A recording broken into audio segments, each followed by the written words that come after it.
As soon as he walked up to his house, he knew something wasn't right. He slowly crept into the house after finding the front door slightly ajar. The house was dark other than a light coming from the end of the hall. He quickly pulled off his jacket and put it in the hall closet, pulling out a baseball bat that was propped up in the same closet. "Is anyone home?" He whispered what he intended to be a yell. He started down the hallway towards the light coming from the laundry room. He took a deep breath before jumping into the doorway, the bat held high. He wasn't sure what he was expecting to find. "You're just overreacting," he thought to himself. "No one's in the house." He looked around the small room before stepping in to turn off the light when he stepped in a puddle of something. He looked down to find blood on the floor. He had no time to react to what he saw before he heard someone behind him. "What are you doing?" Evan spun around, ready to attack the intruder, only to find his stepfather. "Jack, what happened here?" He indicated the blood on the floor. Jack looked over Evan's shoulder and shrugged. "I cut my leg," he said. Evan looked down to confirm that Jack's leg was heavily and sloppily bandaged. "Don't worry about it. I'll clean up the blood later," Jack said. "Okay." "But where's Mom?" Evan questioned. "She went out." "But her car is in the driveway." "Oh, Evan glared at Jack as he hesitated for an answer. Evan looked down at the blood again. "There's just too much blood for that to be from his cut," he thought. "And it looks like something has been dragged through it." Horror-stricken, Evan looked back up at his stepfather. "Well, where is she?" he yelled. She went next door, to the neighbor's house." Evan glared at Jack, taking notice of the false tone in his voice, and pushed past him, walking into the hallway, up the stairs, and into his bedroom. Evan had been waiting up all night in his room for his mother to return from the neighbor's house. It was past midnight when he finally emerged. He went down the stairs, heading for the kitchen. It was dark downstairs except for a small amount of light leaking out from the cracks of the door that led to the basement.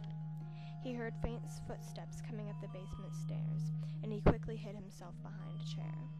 He watched as Jack walked out into the hall, turning off the basement light, and headed up the stairs. What could he be doing down there, Evan thought to himself. Acting on impulse, Evan jumped out from behind the chair and made his way to the basement door. He kept the light off in case Jack came back downstairs, and slowly made his way down the steep steps to the basement. Once at the bottom, Evan pulled a lighter out of his pocket and struck it. Nothing seemed out of place in the small pool of light. The only things in the basement were a couch, an old freezer, and some boxes stacked in the corner. Suddenly, Evan had a horrible thought. He had had his suspicions all night that something bad had happened to his mother. Now was his chance to find out. "Please let me be wrong. Please let me be wrong," he kept repeating. He slowly crept towards the freezer, lighter still in his hand, and lifted the lid. Evan gasped, dropped the lighter, and staggered backwards as the lid to the freezer slammed shut. His suspicions had been confirmed. He had seen his mother's dead body lying in the freezer, brutally stabbed. He stood there for many seconds until he heard the sound of footsteps on the floor above him. He hid himself in the shadows of the dark corner. The basement door opened, and in the light of the doorway he saw Jack standing there with a knife in his hand. Jack looked around slowly. "I know you're down here, Evan. You're not in your room, and I heard the freezer slam shut." Evan's breath hitched in his throat. "He's gonna kill me. I'm going to die," was all that was running through his head. A cold determination came over him in that moment. "No," he thought to himself. "I'm going to live." He slowly reached into his pocket so to make no noise. He clutched the pen in his pocket, slowly pulled it out, and gently tossed it across the room. As he heard the clatter of the pen landing in the opposite corner, he saw a twisted smile form on Jack's face. Jack started down the stairs and was finally consumed by the darkness of the basement, heading towards the corner the pen had fallen in. Evan only waited a few seconds before he ran across the room and launched himself up the basement steps. He ran out into the hall and made his way to the front door. He fumbled with the deadbolt and could already hear Jack close behind him. After a few more moments of fumbling with the lock, he gave up and ran up the stairs to the second floor. He tried opening all the doors on the second floor, but they were all locked from the inside. Jack made sure he would not be able to escape quickly. Panic steps back and then kicked the door of his room open, efficiently breaking the lock. He closed the door again and pushed his dresser in front, just as he heard something slam against it.